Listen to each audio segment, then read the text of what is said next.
Hey there, listener. This is audio producer Robin. The guys are still away this week, and we hope to have more Free Press Sports with Carlos and Sean for you next week. In the meantime, we're airing this week's Days of Roar podcast. On this week's pod, co-hosts Mark Gorash and Evan Petzold welcome onto the pod Detroit Tigers Vice President of Player Development, Ryan Garko. You can hear that interview after the break.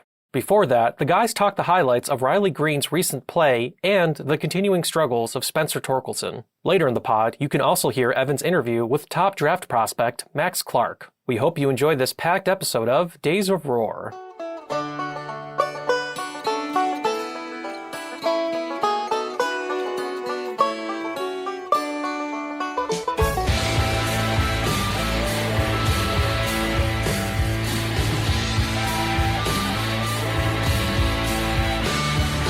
Welcome to Days of Roar, a Detroit Tiger podcast brought to you by the Detroit Free Press. My name is Mark Gorash. I am here with Detroit Free Press beat writer Evan Petzold. After a 2-4 week that started out in a promising way, Tigers played 6 games this week, Ev. Had a chance to win all 6, only won 2. A few cracks in the bullpen to be expected in a 162-game, 26-week season. What'd you see? What'd you think? Yeah, I thought 2-1 against the St. Louis Cardinals was pretty good. And then 0-3 against the New York Yankees at Yankee Stadium. That was a little bit of a bummer. The Tigers definitely had a chance to win. If not all 3 of those games, at least 2 of those games. You know, there were, like you mentioned, some issues with the bullpen in that one. And that's a really good New York Yankee team, let me tell you. And I thought the starting pitching was pretty solid all the way through for the Tigers. But again, like, you have a couple slips in the bullpen, and that's what can happen when you face a really good team. And also, that's what happens when you face good pitching on the other side. The Tigers didn't do a good job of providing run support and, you know, being in a position to be able to win some of those games from an offensive standpoint. So that was a little bit disappointing. I thought really good performance from Jack Flaherty in game 1 of Tuesday's doubleheader against the Cardinals. That was the one game against the Cardinals the Tigers didn't win, but Jack Flaherty was absolutely electric, career high 14 strikeouts. That was one of those outings where it was like, okay, that's who Jack Flaherty can be when everything is put together. That's why the Tigers went out and signed this guy to a 1-year, $14 million contract. The stuff was completely nasty. It was led by the fastball.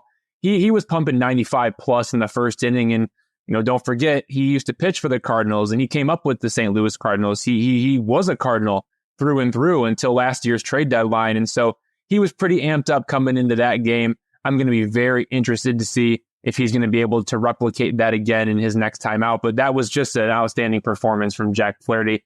He deserves a hat tip for that. That's performance of the week for me.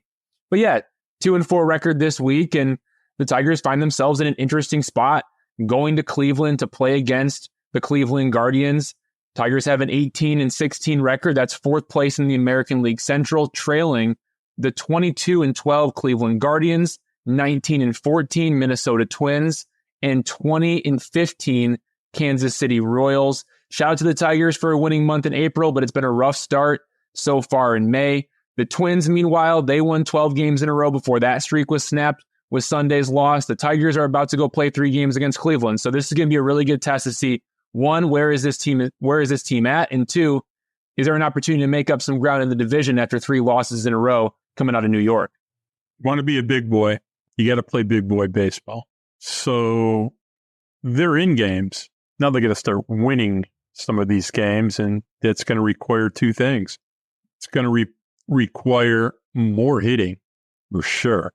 And I don't really care how they figure out how to do that. They just have to figure out how to do it, period. We're going to get to that in a second. But it's hard to be mad at the bullpen because when every single outing you have is leverage, it's hard to be successful every single time out. It starts wearing on you.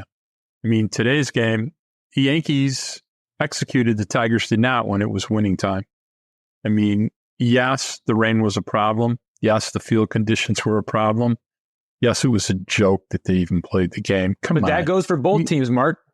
No doubt about it. There's no excuses about today. They got beat. The Yankees did what was required to win. And the most interesting thing, and I think I tweeted it, was nobody really thought the Yankees were going to have a very good bullpen, but holy smokes, their bullpen was really good all weekend. Really, really good. I mean, some guys that got flushed from other teams. I mean, Victor Gonzalez, Luke Weaver, they were having a fire sale on. He looked like the best reliever in baseball. So bottom line is Tigers got to play better if they want to win more. Not every team's going to be bad. And I like the fight in the Tigers. I just think they need to start raising the quality of their game. All right, we're going to get into the big two. We got a huge show for people today. Why don't you tell them who's on the show today? Yeah, we got a lot going on. Ryan Garko, the Tigers Vice President of Player Development, he's going to be on with us. We're going to have an interview that I had with Max Clark back when the Tigers were playing against the Tampa Bay Rays. I went over to Tampa where Low A Lakeland was playing their games, and I talked to Max Clark for a while, so we're going to cut to some of that. But yeah, we got to dig into the big two right now because we got a pretty hefty show here. All right, so let's dig in to the big two.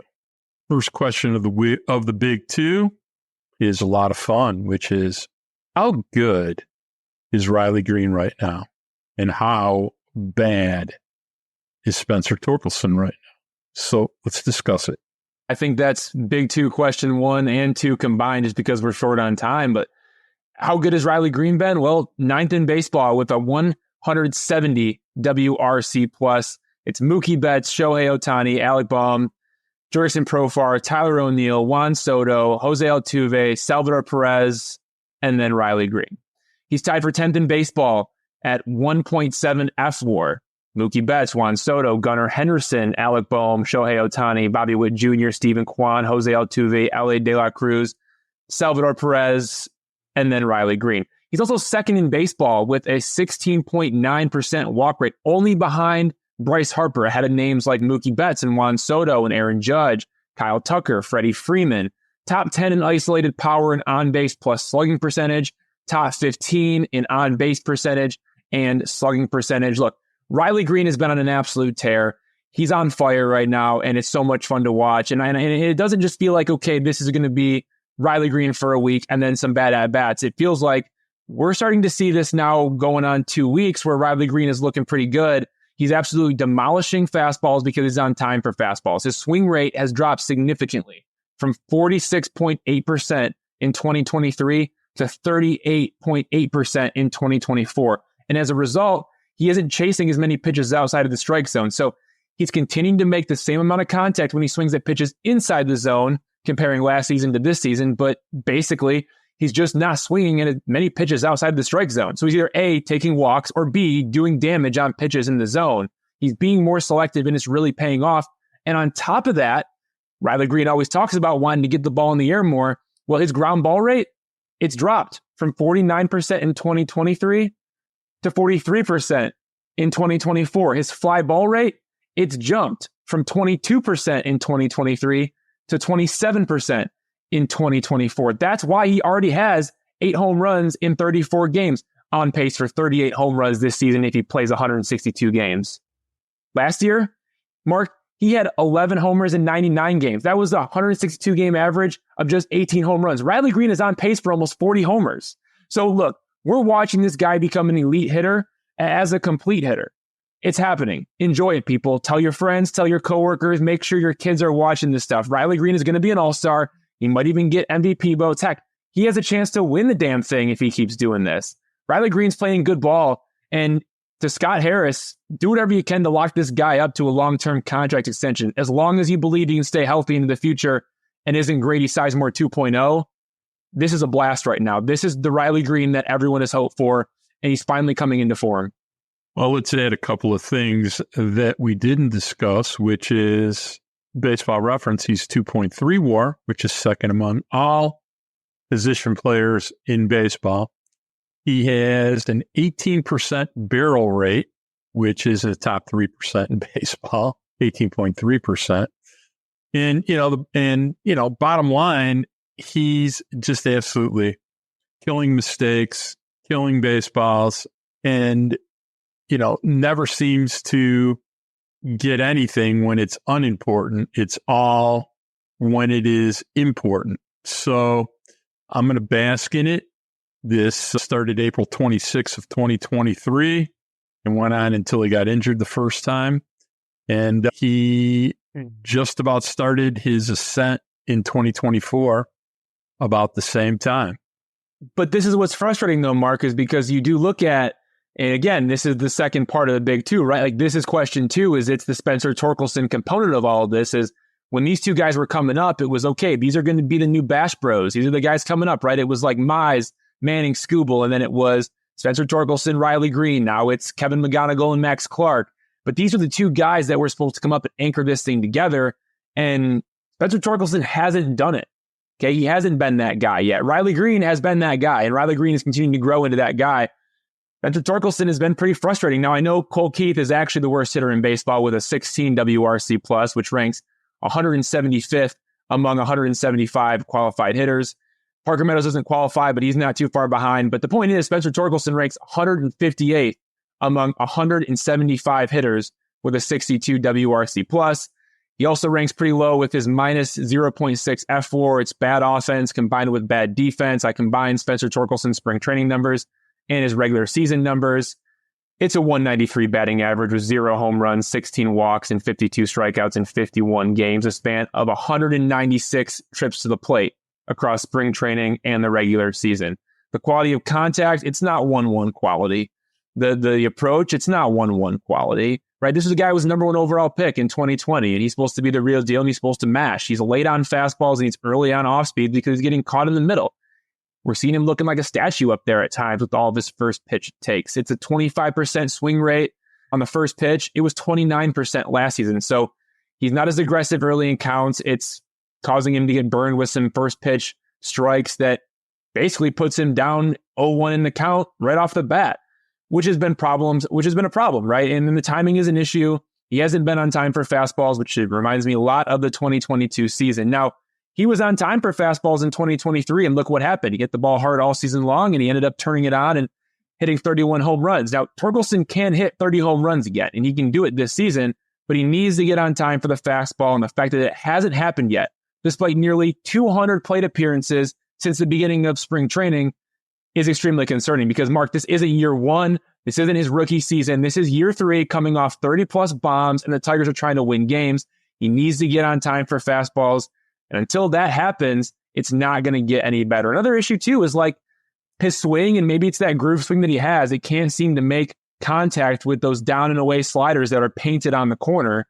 So he needs an inside fastball to do anything productive. And right now, when he gets those, he's not on time. It's worrisome, but if you can figure out the timing on fastballs, anything can happen. It's just, man, you just wonder like what this could be like if it was both Riley Greene and Spencer Torkelson clicking at the same time. That just hasn't been the case. Also does not help that Kerry Bounce Carpenter is about 3 for his last 29. It's, when you have your big 3 and 2 your big 3 can't really make much productive contact, it's a problem. I'm getting kind of tired of talking about Spencer Torkelson. He's got 2 barrels for the year. He's got a barrel per plate appearance rate that ranks number 247 in baseball, 246, I'm sorry. But, it's not a prescription for winning. That's what I'm going to tell you. And, I'm not even going to get into the idea that he's, arguably the worst fielding first baseman in baseball to go along with it. So I'm glad he's walking. I'm glad he hit 2 doubles today. One was a big one. Hats off. Maybe it's the start of something.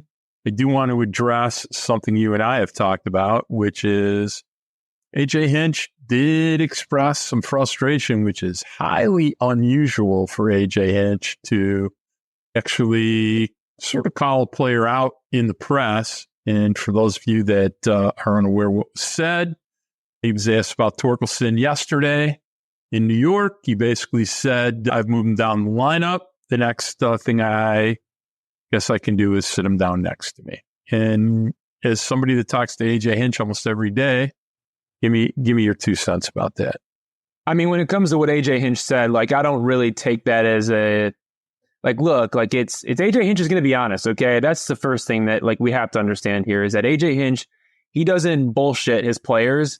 And I don't think this was him calling Torkelson out in a way. I think this was just him being completely honest. Like, I think I can look with my eyes and I can tell you that that's probably the case, right? Like, Spencer Torkelson gets moved down to the 7 hole for the first time since 2022. And you can't get much lower than that, especially with some of the other hitters that are in this lineup. So if that's the case, like, yes, next step is sitting on the bench, Mark Canha playing more, And after that, if, in limited opportunities, Torkelson still struggles, well, then you maybe talk about the AAA Toledo conversation. I don't think that's been a conversation yet, but at the same time, I think that it's pretty close to happening. And I think that was maybe a little bit of a sign that is the case. So again, like, AJ Hinch isn't saying anything to reporters that he's not saying to Spencer Torkelson. I'll tell you that much. There's no doubt about that.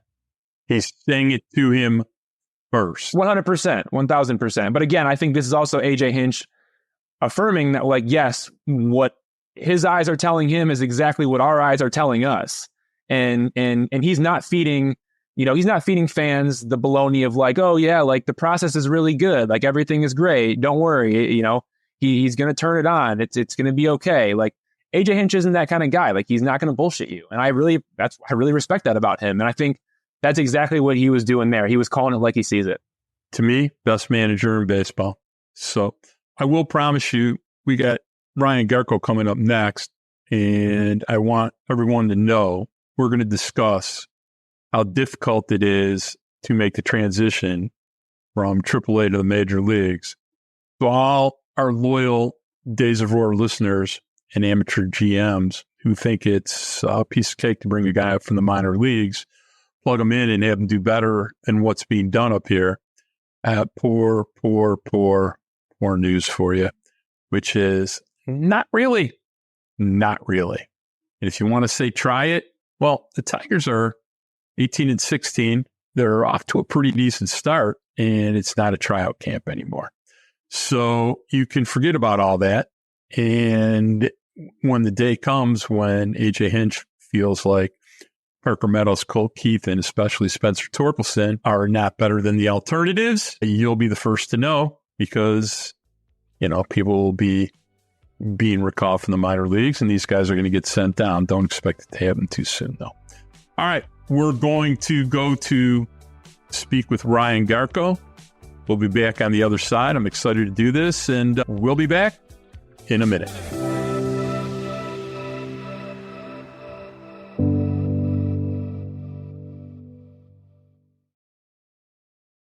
All right. I'd like to welcome Ryan Garko, Detroit Tigers Vice President of Player Development, to the Days of Roar podcast. The Tigers hired Ryan in September 2021 to lead the player development department, and a lot of good things have happened in this organization since then. I don't think that's a coincidence either. We talk about Riley Greene as the straw that stirs the drink with the Tigers on the field, but how about Ryan Garko and his PD department as the straw that stirs the drink throughout the organization? The Tigers are developing players better than ever before, so let's give credit to Ryan and his team for that. Now, before joining the Tigers, Ryan worked for the Los Angeles Angels, Los Angeles Dodgers, and coached at Stanford. He also played college baseball at Stanford, winning the Johnny Bench Award as the top catcher in college before embarking on a 6-year MLB career, playing more than 450 games. He's done so many things in baseball, all before the age of 45, and throughout the past few years, he has been making a huge impact on the Tigers. We're thankful to have Ryan on the Days of Roar podcast for the first time. Ryan, I know that was a long introduction, but thanks for being here, man. I appreciate it. Yeah, thanks for having me. Happy to talk. Appreciate the introduction, and I'll probably say this a lot today. We lucky to have a lot of really good people in this department working really hard, and it's been a fun 2.5 through third season into it. Just try to get players better every day. For sure. Obviously, the guy that we got to ask you about, Jackson Jobe, somebody that fans are already looking at as a potential option for the Tigers in 2024, maybe later on in the season.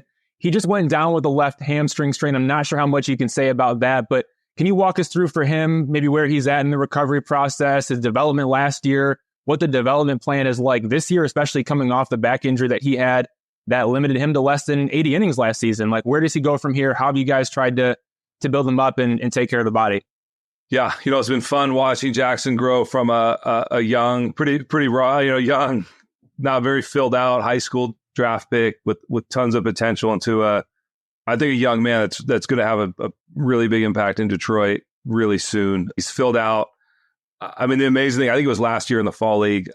I'm kind of just used to Jackson being a high school kid and standing next to him and feeling bigger than him. And this spring training, I stood next to him. I feel like he's grown a couple more inches and his shoulders are broader than mine. And I'm looking up at him now and it's like, whoa, like this isn't a kid anymore. This is a young man. So in terms of the body, he's filled out.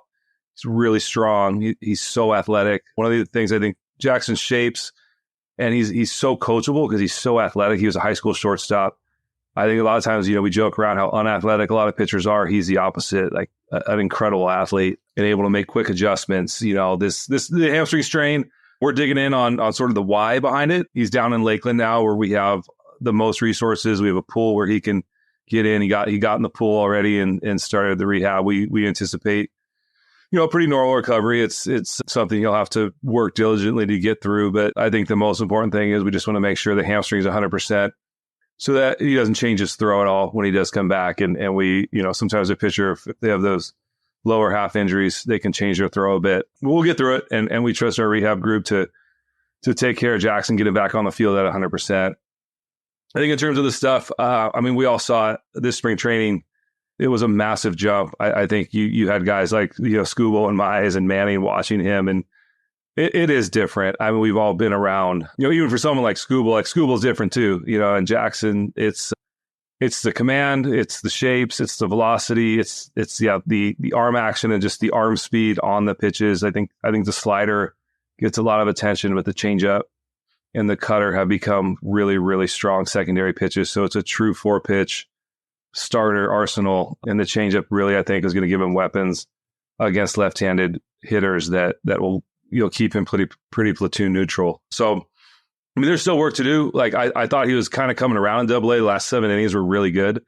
We were hopeful that Double-A hitters would sort of help make him, bear down. He wants it right now, and he's going to get there quickly. And he was starting to dominate Double-A hitters, so we'll get him back healthy, get him back there to Erie, and just let him keep pitching. I thought him going to the fall league and finishing here at 80 innings was important. We want to try to get him to 100 this year, at least, and I think we can still do that even with this setback. For sure. Well, it's really good to know that he's going to be on the road to recovery, and it seems like the hamstring strain is something mild, and he'll be able to bounce back from it. I want to ask about other players, but first we got to just jump into some developmental things that we're generally curious about. Like when you come in, you take over, and you're walking in the door September 2021. What developmental philosophies are you bringing with you that you've allowed to kind of play out, or that you've implemented over your time with the Tigers? Yeah, you look back on it now. I think one of the blessings that we had coming in, there was a decision that Al Avila at the time made, was to wipe the slate pretty clean. And I'm very staff focused. I think our scouts and Scott and Jeff, they handle the acquisitions, right? Like our motto is like, send us anybody. Like let's just get them better. Like let's just let's make players better. That's our job. Like pretty simple. So our thought, though, on the staff is as players, do come and go, and as we develop them and hopefully launch them to the big leagues, or we use them in a trade and they can help us out in some type of trade or anything, just creating value with players, finding staff that I think two things. Number one, super forward thinking. We're going to leave no stone unturned. We want to be on the cutting edge of whatever is going on in the industry today. And number two, just a tireless work ethic of either researching what's next for our group or pouring ourselves into players. Just the care level, the attention to detail, staff development. We spend just as much time developing our coaches as we do our players at times. And I'm pretty blessed to have a really good staff around us that I think, look, like, we talked about Jackson already, but then I think you look at someone like Lyle Lockhart, who we've got in a pretty small trade for with the Dodgers. Like we pour just as much energy and effort into a guy like Lyle as we do Jackson, and we take a lot of pride in that. The other thing was probably two other things. Like second thing is just individualized player plans. We talk all the time about like every player that gets drafted that makes it to pro ball is really good at something. Like our scouts, like they don't get this to this point of their career without being really good. Like, let's lean into what makes them really good. And then around the edges, like in the margins, find like how do we like round out the player as best we can, and how do we do it individualized? So that kind of blends into the third thing that we're still trying, like we're still pouring resources into it, is the performance, what we call like the performance side of things, which is medical, strength and conditioning, nutrition, mental skills, mental performance, blending those, rest and recovery, sleep, like those.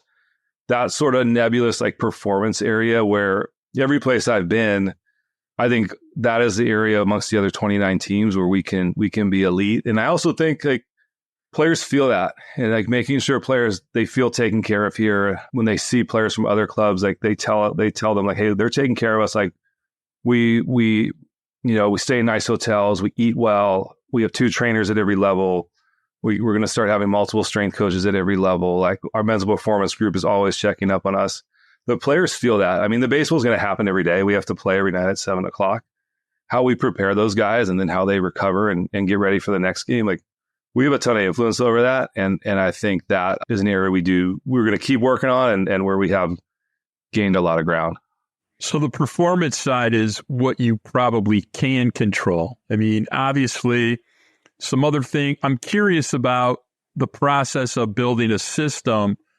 I have something I call process and profile. Process is how you guys get better, and profile is, are there types of players or types of skills that the Tigers emphasize more than others? So, I mean, it's in other sports, this happens all the time. You know, it's like if a guy was a particularly good shooter in hoop, or maybe he runs well, doesn't run routes great as a receiver in the NFL. When you guys are looking for players, whether it's, you know, in the draft or even players are, you know, you're playing 4 different leagues, 5 really, every night. So I'm sure you're watching other teams' players simultaneous to watching your own. Tell me a little bit about the process and the profile of being a Tiger minor leaguer and how you look to acquire players.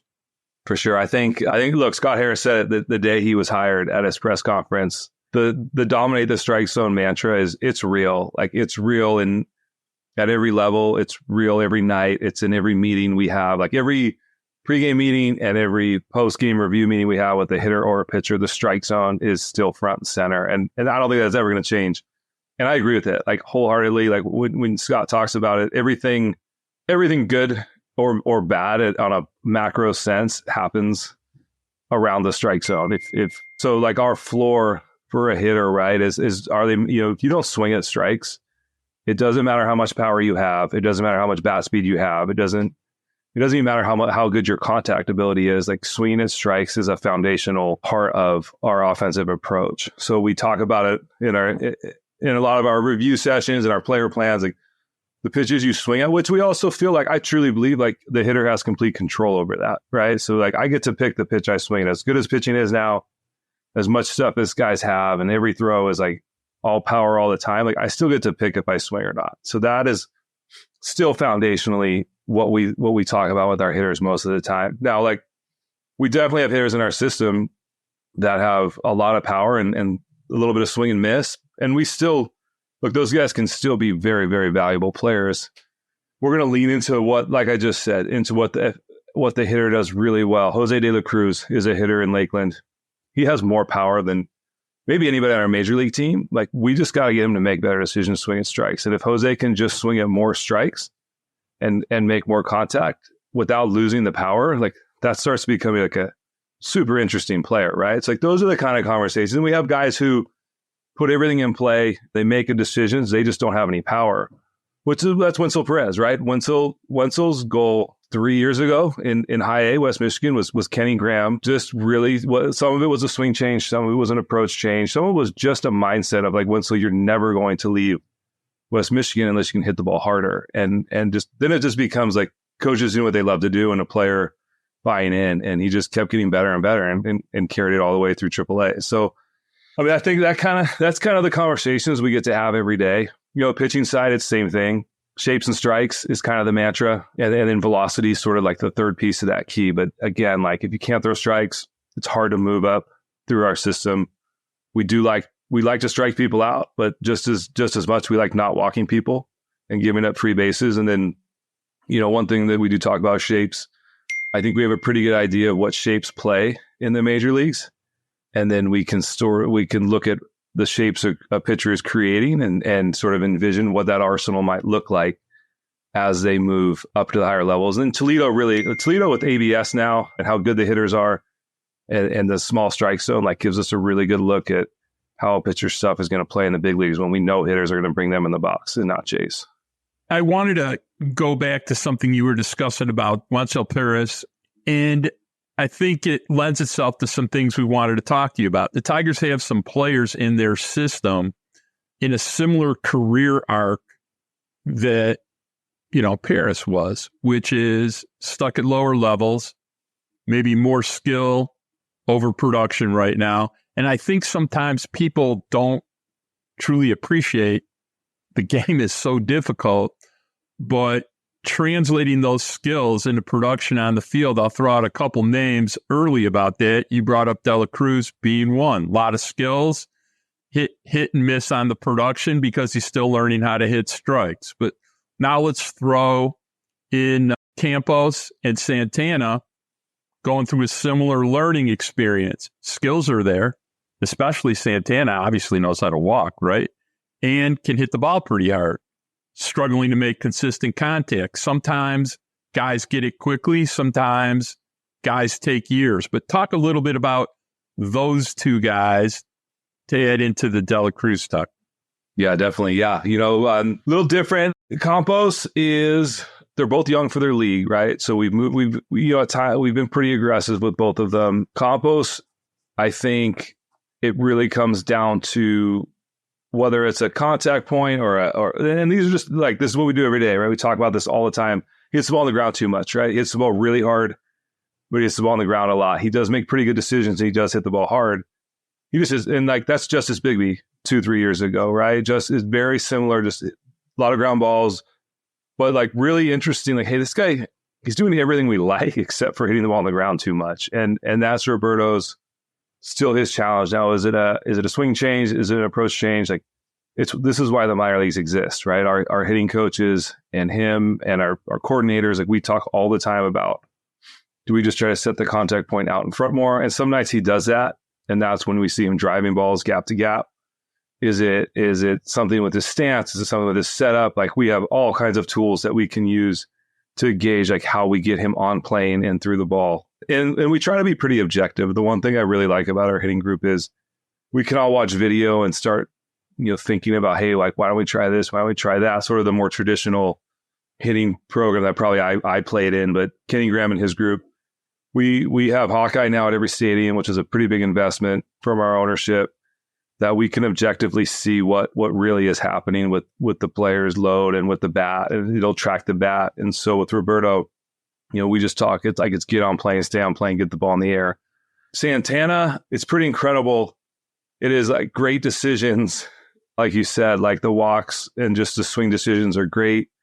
And he does have power when he makes contact, he hits the ball hard and he pulls the ball in the air, which is kind of the opposite of Campos. Like, Santana knows how to pull the ball in the air, which is hard to do. It's hard to do for young players. He's still young for the league.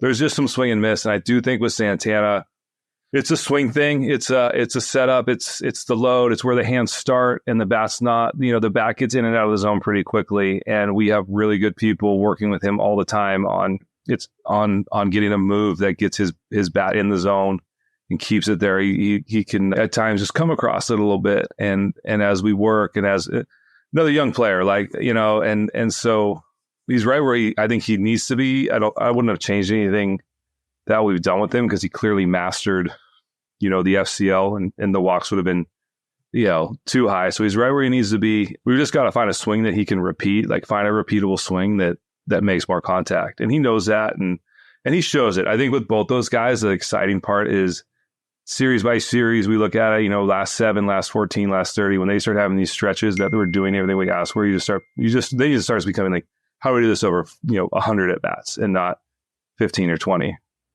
One thing that we talk about on this podcast all the time is, not what you can do sometimes, but what can you do all the time? And maybe not all the time, but most of the time, right? How do you take skills or things that a player can do sometimes and turn them into a consistency type of thing? And do you have any examples of that from your time with the Tigers, where you've taken a player who, has some good skill sets, is able to do it sometimes, but then you really want to try to get him to do it most of the time, if not all the time? Yeah, I think, the Bigby's probably a good example of that, of a guy that it was a ground ball monster. And Kenny Graham should get all the credit. Like, he kept on talking about like all the underlying metrics. We kind of call those like the granular metrics are really good, but the end result is not what we're not getting what we're getting. Or, we talk about process versus outcomes a lot. And I think, Evan, what you're saying, is like the process is really good, but we're not seeing the outcome that we're hoping for. And we do, that's kind of how probably the most similar thing we do to phrase it like that. And so with Bigby, it just became, it's right. The coaches and staff, we have control before the game, and then we have control after the game. And the players, we just let them go play when the first pitch is thrown. So it was a lot of drill packages. We just try to create environments. Big B or any of our hitters or pitchers, we Max Gordon's with us and came from Driveline, right? It's so much of it there is about creating environments where the player just makes the adjustment on his own. And so we try to practice as aggressively as possible before the games. Like the theory, I mean, it's not unique to us, but practice really, really hard, practice harder than game speed and in environments like faster and more difficult than the game, hoping that it makes the game a little bit easier so that could be, different machine work or different, just, angle machines or weighted balls or different kind of bats, like forcing Big B to catch the ball out in front. And then on the backside, we just have our post-game review, which was pretty much every night showing Big B hey, here's where you made contact tonight. Here was the result. And we can track that now. It's really cool. Some of the tools we have, we have off, a home plate graph and then exactly where he made contact with the ball. And we get a zone 6 to 12 inches out in front of the plate where we wanted contact. And our hitting coaches would review it with him every night and then just do it again the next day until he could feel without a coach's help, where his contact point needed to be. How do you know when changes in progress in a player is real? Whether that's a swing decision, whether it's approach, whether it's mechanical, when do you know when something is actually real? We have a lot of times we just lean on, our analytics group. I mean, we know there are points where certain statistics or certain performance metrics stabilize.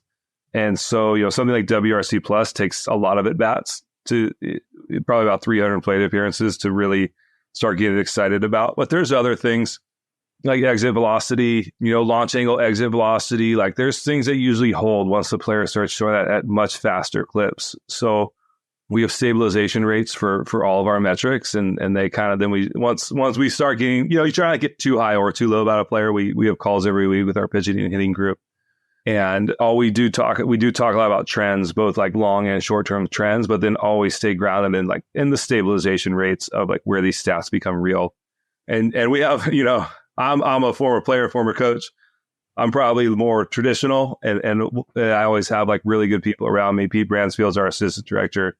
Pete always draws us back to the math and the objective, numbers, what they really are tell us. So I think we have a really good balance of traditional, coaches and analysts in our group and we just try to, you talk about when do you move a guy, or when do you send a guy down, or when do you change playing time? When we do really make those decisions, we take a lot of time and look at it from every angle. I mean, you want to induce some failure in a player once they're mastering a level. So I would assume that goes into some of your decision making about when to promote them, because that's the next part of their growth level, right? For sure. I mean, we talk a lot, dominate your league is a saying. We, when a player asks me why am I not moving? And we have some metrics that pretty easily show a player hey, you're dominating your league or not. And I think most of our guys know them. And then kind of like we said with Jackson at the beginning, the opponent will tell us a lot of times, what if a player is in the right league, especially for our pitching, and then our big metric, one we really care about, is in zone miss. We get some of the chase, right? Some young hitters chase. So we really, like we said, we want our pitchers to really be in zone. And we have a lot of markers, in zone miss being one of them, usually project success at the next level. The peripheral stats, again, they really start telling us, again, BABIP and exit velocity, things can be a little deceiving in small samples, and sometimes we have to make decisions pretty quick. And then we just try to hit it from all angles and make sure that the player is dominating the league before we move them.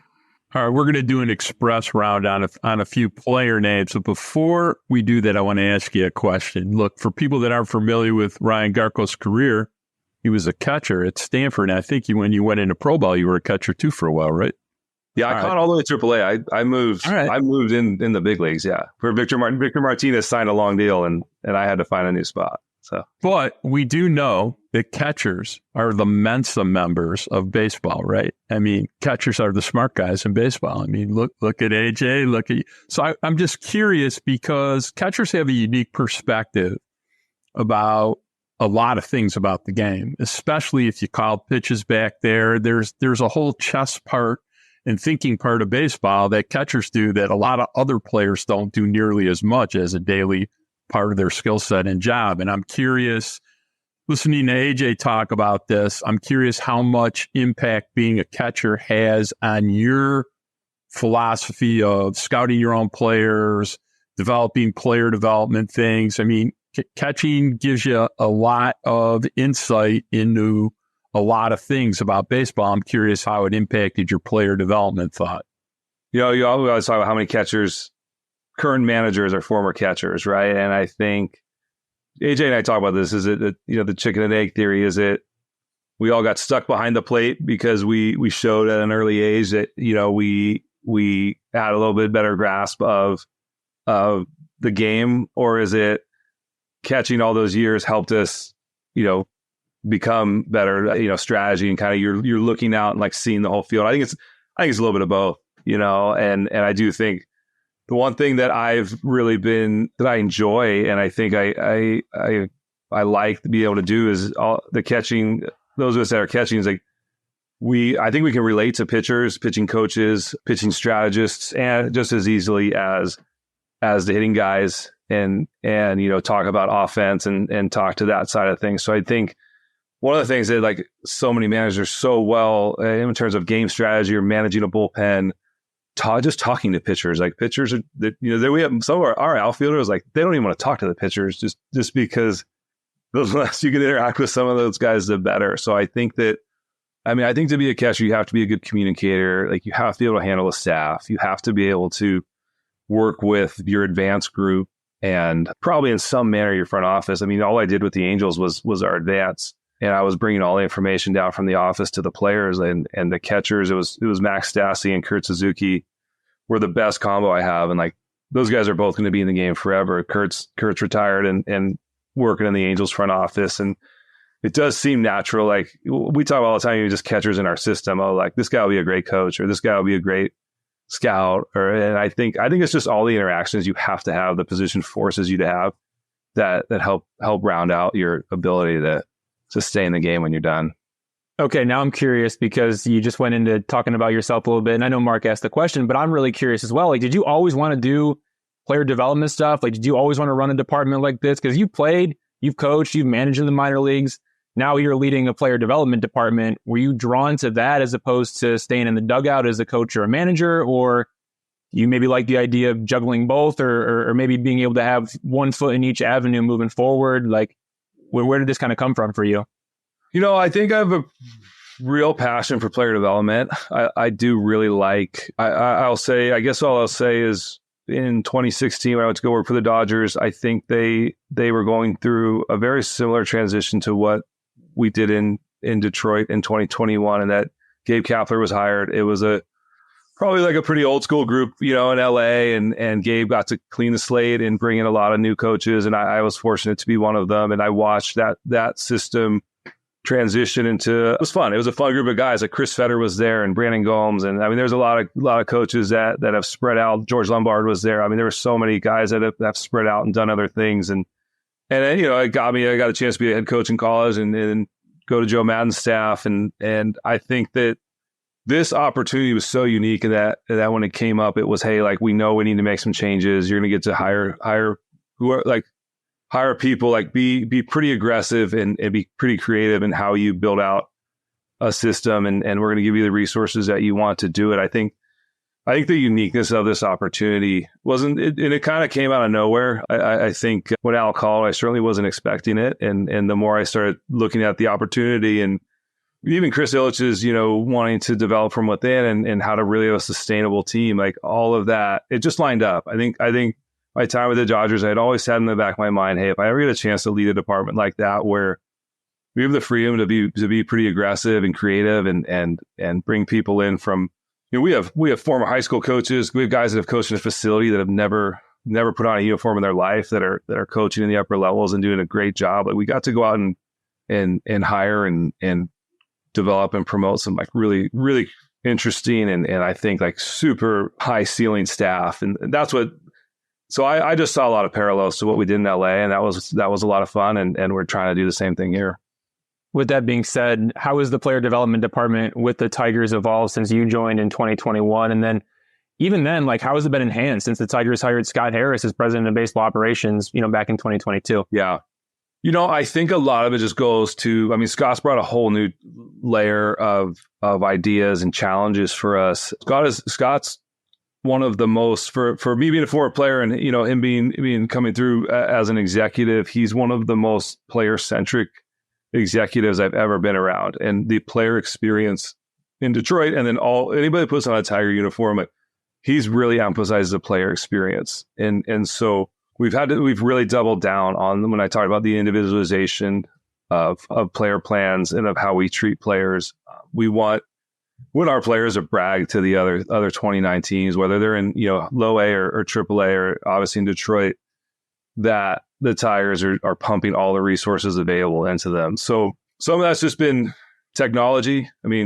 Food, things that are, infrastructure has been built out where if a player, feels like they need something, they're able to get in the tech cage in Lakeland, and we're on it right now. And we have specialists that came from a facility like Tread or in-house, a guy like Jeff Branson, who's been a major league coach, is now working in our hitting department. That we have experts on scene, on site in Lakeland to address things now. I think those types of things where players can't recreate the major league experience like 1-to-1 in the minor leagues just because we have too many players, not enough staff, but we're trying to be pretty close. And Scott's given us all the support and resources we need to try to do that. All right. We're going to play a little bonus round on players, because anybody listening to this podcast is probably already yelling and screaming at us that they want to hear about a few players. So let's jump straight into it. First two right off the jump. Let's talk about Max Clark and Kevin McGonigal, and then we'll get to Jace Young. Okay. Yeah, Max, he didn't get his first 10 at bats, and he was calling me, and he's like, "I'm going to get it going." I was like, "Max, you got about 700 more, buddy. We're not worried." But really like what he's doing. I was just in Florida, so I feel like I look pretty red on this camera, but his offense, obviously we're all paying attention to today. His speed on the bases and his outfield defense is incredible to see in person. So I'm so excited. I think Tigers fans for a long time watching him play outfield in Comerica Park is going to be a joy for anybody, because he gets to the ball as fast as anyone I've ever seen play, and he's only 19 years old. Threw some guys out, like the arm is real. Like when we say 5 tools, like it really is 5 tools, because the defense, the speed, the arm, like those are kind of hard to create. Like you're just kind of born with those. Like he has them. Love where the swing is at. I love his approach. I love his maturity. I think we don't even talk to him about power because we don't want him to start trying to create it artificially. It's going to be there though. He'd be a freshman in college right now somewhere. So I hardly think anybody would be that worried about a freshman's exit velos and things. And so we have time that's going to come. I love, like I said, he's made some subtle changes to his hand setup. He's just learning. Like the makeup is off the charts with Max. He's coachable. He's humble. He's hungry. So it's been a good start. Kevin McGonigal, after coming off the hamstring injury in spring training, he can hit. You're going to hear this over and over and over. He's really, he has a hitter's mindset. He's in the box, like looking to hit the ball hard as soon as they throw it over the plate. Defensively, like we're going all up the middle. So second and short. There's some other young shortstops there that we want to get some time there. We're going to play him at short for as long as we can. He looks really good there. Amongst guys his age, he looks just fine at shortstop. We know he can play some second base as well, so we're going to play both. But Kevin, he gets in the box, like he looks like a hitter. I know it's like kind of an old school scout saying, like if I was writing up a report, it's just like hitterish, man. He looks like a hitter and gets his ace swing off more often than not. And it's been fun to watch. Now that Kevin's there, those guys have a great relationship, and watching them at that top of that lineup is a lot of fun.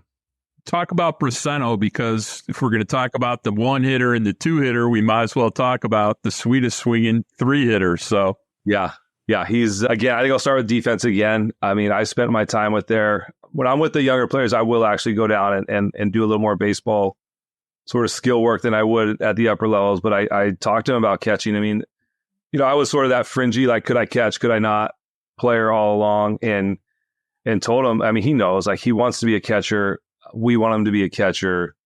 The bat is really special. We don't think he's ever going to lose that. And then, we talked a little about being a catcher. We just talked to him, like, it's not just your throwing, it's not just receiving, which those are both coming along really well. We're really excited about the receiving numbers are coming back good on the days where it's not ABS, and he's throwing the ball well. He's got a strong arm. We just want to get it out quicker. That's coming along nicely, but it's managing his staff. It's calling the game the right way. Interacting with our pitching coaches. Like, we ask a lot of our catchers, and even in A-ball, we're asking a lot of him. He's embracing it. He speaks English really well, which is, sometimes a challenge. Perfect English and understands the reports. So I'm excited about him. I mean, I think that he's got a lot to prove. Each level is going to tell us whether or not he can stay behind the plate. But everything that I'm seeing in terms of the things that we value at the major league level, receiving, blocking, throwing, game calling, like he's passing all the marks that we need him to right now. Another catcher we need to ask you about is Dylan Dingler in AAA Toledo. Obviously extremely athletic. Where is he at right now? Obviously, he is that third catcher on the 40-man roster. How does he put himself in the conversation of a big league debut? Yeah, Ding, I think, look, like the defense, like he receives, he blocks, like the throwing is incredible. I think they were like 75% throwing people out when Dingler's catching. And the pitchers have a big part to do with that. Like, we've really stressed in spring training, controlling the running game. But Ding's throws have been strong and accurate. The offensive profile, and I think with Ding, what I like is, like, I think he's starting to understand what kind of hitter he is. He's going to walk, and he's going to hit for power, and he's going to defend. That is a very valuable player in 2024 behind the plate. And Ding's, you can see it, like he's starting to be gain some confidence. He's starting, even when a guy like Matt Manning or Devin Sweet or Andrew Vasquez or Win Genter's pitching, like he's control, even the older guys now, like he's calling a really good game. And the conversation he's having with our older pitchers, that he's growing up right in front of our eyes. It's just out hitting, making sure like there's enough contact between the walks and the power comes without reaching for it too much. But I think when you look around the game of baseball at where the catching position is, it's nice to have a guy like Ding waiting in the wings. For sure. And then three other players, Jace Young, Justin Henry Malloy, Justice Bigby, grouping all those three together. I know it's not only you that's making the decisions, right? It's a collective decision that you guys are making on all these players as to when they're ready.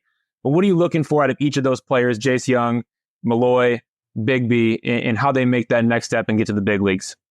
Yeah, Jace, the position change part, or just having some versatility where you can play third and second, like it's going really well. He's playing a lot of third base, and the one thing he needed to do was just play third base, right? We can hit him a million ground balls, and as much as we try to simulate game speed and work before the game, it's nothing like just playing the game. And I think the plays where he's learning the most on are like the ball off the end of the bat that's got some spin to it, or like the high chopper where he needs to come get it. He can't, the clock is a little bit different at third than it is at second, and that's exactly what AAA is for, and he's learning every night, every inning we can get there over at third. I think he learns something and he gets better. The second base defense remains really good, and look, like AAA, AA is a big jump, then AAA, the big leagues, is a massive jump. And so Jace, I think he's learning too, like especially in April, most of the pitchers in AAA have major league time, and he's learning that pitchers can land their off speed whenever they want. They don't have to throw you a fastball at all. Fastball usage is way down at AAA, just like it is in the big leagues. And Jace hammers fastball, so he's learning to pick his spots and to not miss fastballs, and then also he's doing a little bit better job on hunting some off speed and having a little bit more kind of major league, like the second part approach of like, hey, maybe I might need to sit off speed here, and we're starting to see him do some of that. But the power has been pretty incredible, especially in April when the ball doesn't really carry that well in Toledo. So he's off to a nice start with work on and continue to get better. Justin Henry Malloy, it's all outfield now. I think that's really helped him. He's doing a pretty good job out in both corners. The arm plays much better out there than I think we thought at first. So, he just continue to get innings, continue to play both corners, work every day there. Offensively, I think, I hate to use it as an excuse, but April's hard. I mean, there was so much rain, the weather. I think we all got off. We had a lot of guys get off to a slow start in Toledo just because we don't even have BP on the field most nights. But, we're starting to see Justin get right back to where he left off in the end of last year. I think that, offensively, the only thing left for him to do is pick up the phone and go to Detroit and see if he can contribute offensively there as much. And that's look, like you said, all we can do is get him ready. I think Justin, has proven to all of us that when the at-bats are there, I think regular at-bats are still important for him, that I think he can contribute. And then Bigby flew through the minor leagues last year. I think defensively still, working every day. He moved from first base to corner outfield.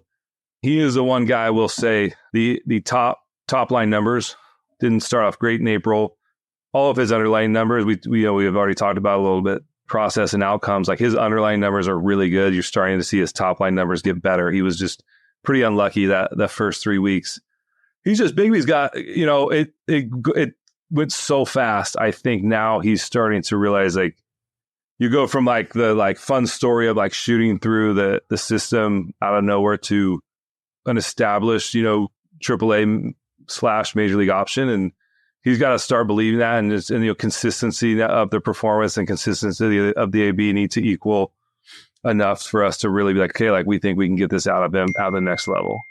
Ryan, before we get out of here, and you've been so generous to talk about so many different things, you've touched on this, and I wanted to ask you about it. The chasm between AAA and the major leagues, to me, has never been wider. And it's highlighted to me in a way. Look, there's some really good rookies in Major League Baseball this year. Almost to a man, they're struggling. Forget Holiday for a second, but as an example, Colt Keith was about as polished and great a hitting prospect in the minor leagues as you could possibly get. His at-bats are still pretty good in the major leagues, but man, hitting is hard. And there's a huge difference between AAA and the major leagues. And as somebody that did it yourself and who watches it every day, give a short explanation and enlighten some people that listen to this pod about how hard and how much different the skill level is between the two levels. Yeah, you said it best. I was in a meeting. Gosh, I think it might have been in Anaheim a few years ago. We were talking about that gap, and a really experienced scout who's a really good scout, has been doing it for a long time. He said just what you said. The gap has always been big, and now it is a million miles apart. And I think it's two things. Like I've honestly spent some time on this. I think shrinking down to 4 affiliates and losing the short season affiliates, it is forcing teams like us included, even we don't want to, like we are moving players faster than we had in the past. We lost the New York Penn League, and that ability to give players, to throttle players a little bit and give them more at-bats and more innings to get to the higher level. So I think players are racing to AA like really fast, like more fast than they ever have. So then you sort of stop at AA, and as a young player, then you kind of have to prove that you can do it. But then eventually a lot of those younger players are getting into AAA and still with a ton of development left. I think, I hate to say this, back when I played, but when I played, I do think, I got to a AAA team with 20 veterans that probably had service time and 5 young kids. It was like Grady Sizemore and Brandon Phillips and Johnny Peralta. But then the guys on our team were Ernie Young and Dusty Wathan, guys that had Major League service time that were, 4A type of players. That was the majority of the team and the pitching staff. Now it's probably flipped where you have 5 or 6 4A depth type players and 19 kids that it's their first time in AAA. I don't have like a comment. Well, like that's just where the game has gone. I think that's every team like that sort of that mid class, like upper level player. Those guys either stick in the big leagues or they're, we're going with young players. I think that's a really big part of it. I think the other part of it is just the pitching is so good. We're all so good at developing pitching. The one thing Colt said, I saw Colt the other day, he's like, there's no easy at bats anymore. And they're in the big leagues. Like there is not one at bat you're going to get up a pitcher that doesn't have either like crazy, even the bad, quote unquote, bad relievers, especially in the big leagues, are probably throwing 95 with like mega ride or mega sink.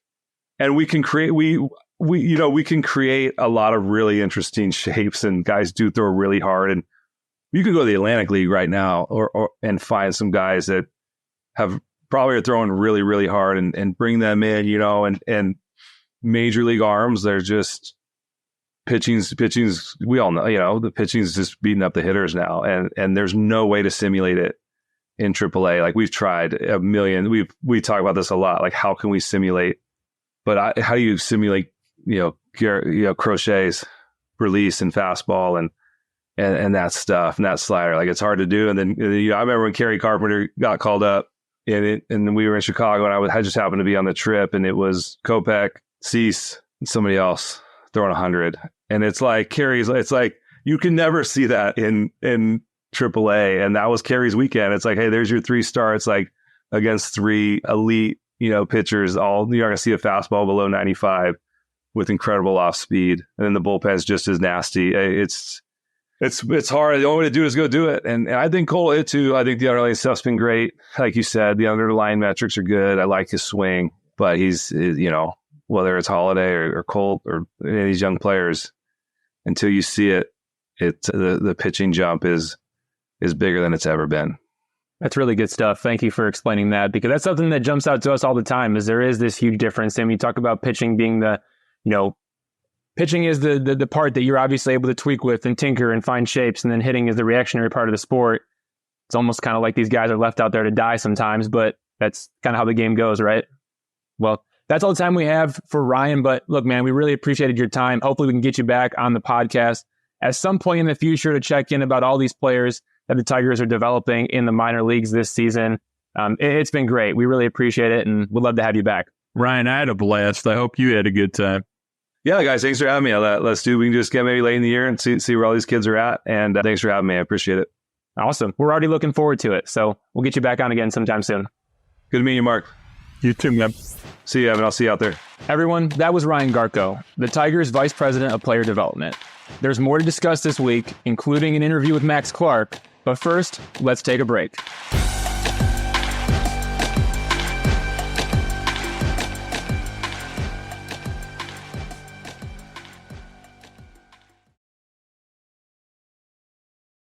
All right, we're back.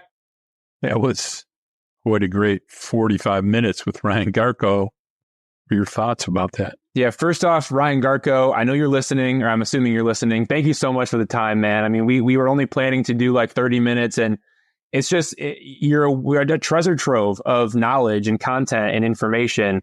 And I learned a ton.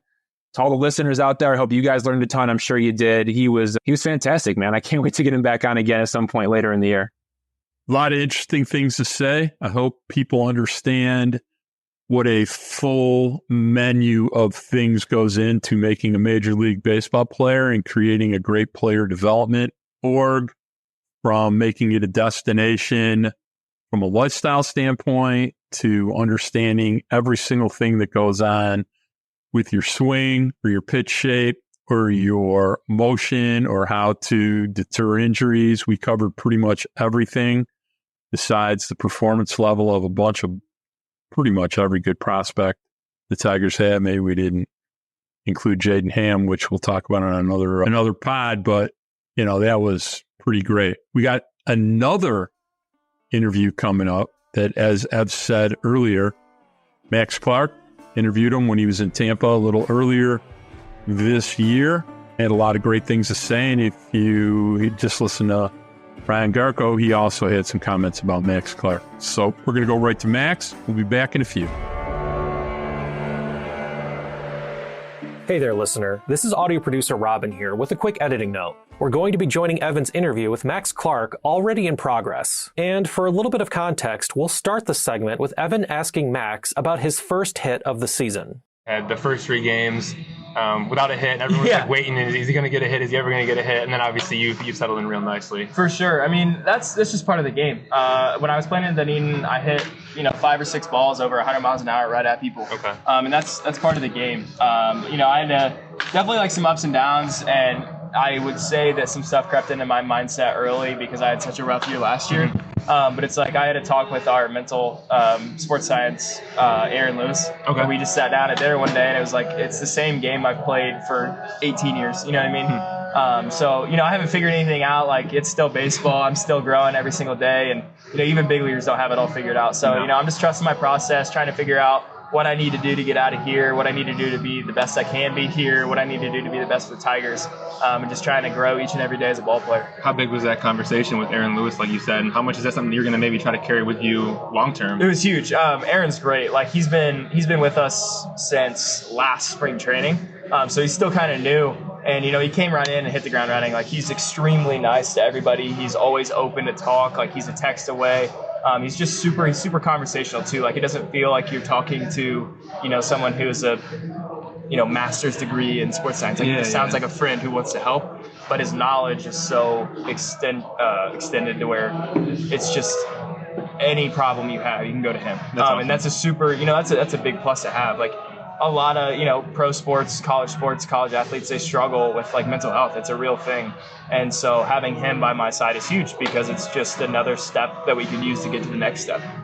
So, each and every day, if I'm struggling, having a bad day, he's a text away and I'm able to converse with whatever I need to talk to him about and, just continue my process. That's special, man, that you're able to advocate, for that. For sure. Because, a lot of people don't like to talk about it very much. But No, this game is I know it's cliche, but this game is about 90% mental. Like it wears on you, and especially like going into my first full season, there's a lot of stuff between my body, between my mind that have to stay right. Mm-hmm. And so just having someone that can level you out and an hour conversation is huge because there's going to be more struggles. Like, Dunedin was bad, but it was only 11 at bats. Like it was 0 for 11, and I had good swings in those 11 at bats where the results just weren't there. So it's like, what happens when you're 1 for 46 or 1 for 30 and you have 15, 16 Ks? Like that's when things really start to like worry. Or that's when I would really start to like worry in my mindset. Because for me, like I'm a process or just as important as results type of guy, especially early on in my development. That my processes in Dunedin were good, and I was happy with what I was doing. There were a couple of bats that got away from me, but at the end of the day, I was happy with the pitches I was swinging at, how hard I was hitting them, and so on. So having the ability to recognize that and get out of it, as well as have somebody close to you that can help you get out of it, is huge. How do you feel about the early results now, that you've gotten out of that? It seems like and I haven't watched a lot. Again, from what I've seen off box scores and stuff like that, it seems like a lot of singles, you kind of taking what they're giving you at this point and trying to do what you can in that way? For sure. I think like the biggest thing for me, like I've been looking at some numbers and it's like, I'm really just playing my game. Like this is what I've always done. I'm a hit first guy. Like the power's going to come. I'm 19. I have 3 years to develop and gain strength, gain size, whatever it may be. But it's like on the flip side of that, when you really break it down, I haven't gotten a lot of pitches in the heart. The way I'm being pitched right now, my like overall zone percentage is only 45%. Interesting. So, and with that, I'm not getting a lot of pitches in the heart of the zone. And so it's like, having the maturity to be like, I'm not going to look for the pitch to hit a home run here. I'm going to take what the game gives me and take my singles, take my hits is big, especially for me because I'm a speed threat. I've been trying to do whatever I can to get on base. I've been drawing my walks. I've been taking what the game gives me and trying to steal bases. And that's something that, this organization preaches. Control the strike zone, take your walks, be a good runner, be an athlete. Just take what the game gives you. And the one that you got that was middle in the heart, you hit a long way. Yeah, for sure. And that's like, I feel like in my idea, like that's a result based off of our processes for the last 3 weeks. Like I've gotten a lot of good swings off. Max Gordon, one of our roaming hitting coordinators, was just down here. And we were talking a ton about like getting the barrel head out, getting, into my backside and kind of like leaning back on balls. And that was a prime example of trusting a process and trusting your plan and getting the result as well. Like there are a lot of times, more often than not in this game, where you're going to take your process and your plan to the plate and it's going to fail miserably. Like there are multiple times where we've sat down before the game, we've looked at the pitcher's scouting report and be like, okay, we're going to hone in on this pitch and this pitch, get rid of that pitch and look for these in this part of the zone. Mm-hmm. And then he's just completely opposite. Like funny enough, in Palm Beach, one of our hitting cards was like, this guy's 88-92 with a sweeper. Okay. He ended up coming out of the pen 95-98 with a just banger slider, really good changeup. So there's a time where your plan fails and you just have to be a good enough hitter, good enough athlete, and be strong enough mentally to get off of that plan and just compete. Sure. And that's kind of what I've bought into is like, I'm not selling out for power because I'm 19. I'm just here to, do my part, play my game and let the power come. How much have you learned about that? Like, hey, I'm only 19. Like I can't, and also these are big ballparks too. Let's not forget that. But like, how much have you learned that, like my power is going to come and I don't need to be a 20 homer guy at right now. 100%. Like it was huge for me because last year, like I was trying to like buy into the whole like power hitter guy, like especially coming out of high school. That was when it got really bad. Like I didn't have a great junior summer, so like coming into the spring, they were like, you got to hit for more juice, keep the run till the same, just a bunch of scout smoke screen. Yeah. And I changed my swing a little bit, and then it got me into some troubles in pro ball, so I had to rework that again and kind of relearn how to be a hitter first. Mm-hmm. And that's what I've done. I've just like stayed true to that process, trusted the fact that, I was drafted because I'm a good hitter. I control the zone, and I just kind of let it come. Because if you look at the numbers, like exit velars are way up compared to last year. Launch angles getting there. Like I still hit a lot of balls in the ground, but I also have that in my game, so it's okay.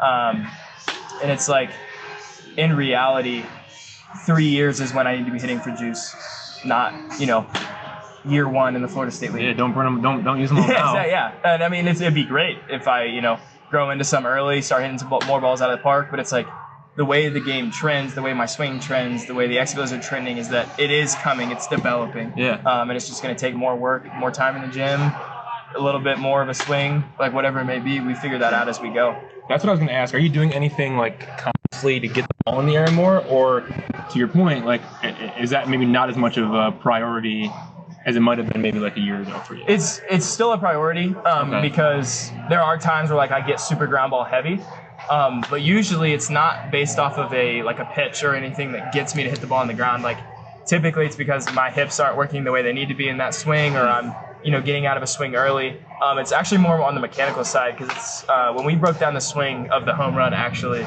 we looked at it and it was like if I can learn to repeat that swing way more often, not so much to hit a home run every time, but the way my body was positioned in that swing is so much more elite than some of the swings that I've had, over the rest of the year. Like that's kind of like the glimpse into what I want to be, and the ability to make that way more consistent, to do that at the highest level is where I want to go, if that makes sense. It's really good. No, that makes a lot of sense. All right, Eb, that was an outstanding interview. Shared a lot of perspective about the process he's going through in Lakeland. Really first full year of being a Major League Baseball player, or at least a minor league baseball player. So what were your thoughts on what he shared with you?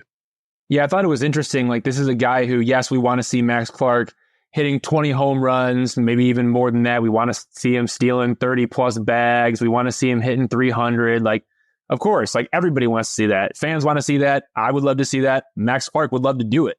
But I think it's really impressive that he's gotten to a point now where he understands that he does have a process, and it isn't always going to be linear. Like your development process is not linear. There are going to be ups and downs. As we record this right now on, Sunday night, Max Clark is hitting 244 right now. Okay. Like that's not great, but also at the same time, it doesn't mean that Max Clark is going to be hitting 244 in 3-4 years when he's in the big leagues. So I think he's understood that part of it, and that there will be ups and downs, whether it's ups and downs as in 3 really bad games where you're not getting any hits. Also maybe some ups and downs where 3 really bad games where you're not getting any hits, but actually maybe they're not bad games. They're good games because you have a good process.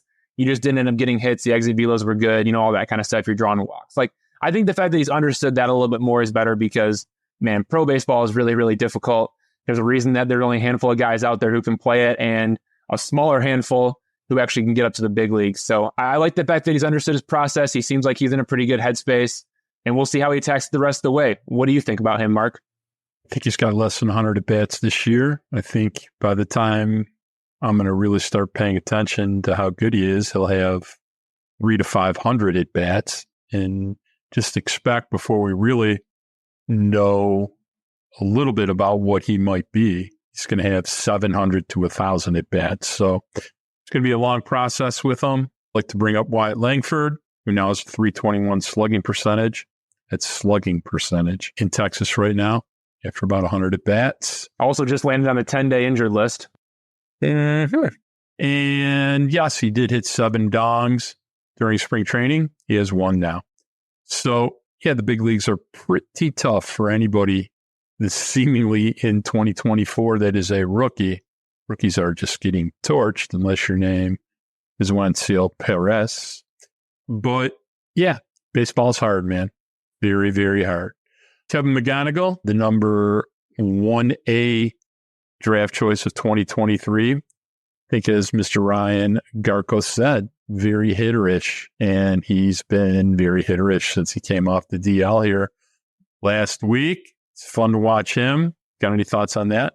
Is it bad that I'm more excited about Kevin McGonigal than I am about Max Clark? Is that a bad thing? Am I allowed to be more excited about Kevin McGonigal than Max Clark, or is it too soon? I think it's too soon, but I'm pretty excited about Kevin McGonigal. How about Josu Braceno? I mean, yeah, that guy hits too. Like, that guy hits too. And you look at the body, man, like, that's a big league player right there. That's a big league player. Standing at 6'5", 6'6", like, that's a dude who looks good in the uniform right there. And he hits. And so, yeah, like, is it, I'm sorry that, like, Jose Braceno and Kevin McGonigal get me a little bit more excited than Max Clark right now.